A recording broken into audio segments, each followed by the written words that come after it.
this morning. They've been negotiating for 5 years, but finally a trans-Pacific trade deal seems to have been reached. An official familiar with the talks tells us there is now an agreement. Delegates from these 12 countries have finalized this historic agreement that will create the world's largest free trade zone. The deal will phase out thousands of import tariffs and set common standards for a dozen countries that make up 40% of the world's economy. For more on this landmark agreement, I'm joined by CNN Money's chief business correspondent, Christine Romans. And Christine, there were a lot of points throughout this 5-year lengthy negotiation that a lot of people said this is just not going to happen. They're not going to get this done. Why have they continued to push? Why has this been so important?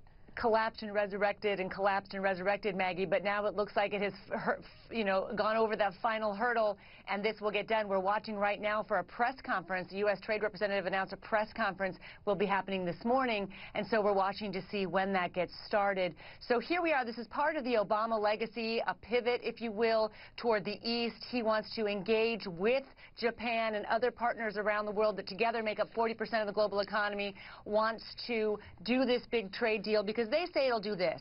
It'll increase exports of pork, poultry, chemicals, plastics, electric machinery, auto parts, textiles, a whole bunch of different things. They've been haggling over access to dairy markets. They've been haggling over just how long drug companies can keep secret some of the I guess, prototypes for their new drugs or information about their new drugs. So as they've haggled through all of this, it looks as though they've come up with a sort of a deal here. Now, this is backed by the U.S. Chamber of Commerce, backed by big business. But there are some Democrats in this country, Maggie, and there are an awful lot of unions and pro-worker groups who say there are winners and losers in trade deals, and historically, business wins, workers lose. Nike, a big advocate for this trade deal, has said it would create 10,000 jobs in the U.S.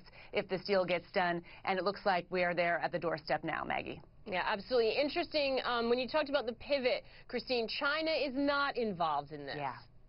That's a really interesting point. Now, proponents of this deal say this deal anchored by the U.S. and Japan, this will level the playing field. It will allow them to elbow in and have a better seat at the table with China, specifically in world trade. But opponents point out that China was initially concerned about the TPP, and then after having been briefed on different parts of the trade agreement, now doesn't have a concern with it. And so you will hear from pro-worker groups, if the Chinese aren't worried about it, we should be worried about it. Maybe that's just rhetoric, but it is something that had concerned some of the pro-worker groups who say that they fear that companies are just going to try to rush overseas to find lower wage workers. A couple of things here. Part of the concern some of these groups have had against it is that much of the negotiations have been in secret, and just they feel that the history of trade deals has not been good overall for American workers. But the Obama administration, the trade representative, the people who've been working on this for a very long time, for years now, they say this is a needed modernization of trade infrastructure, and this will be good for the American economy.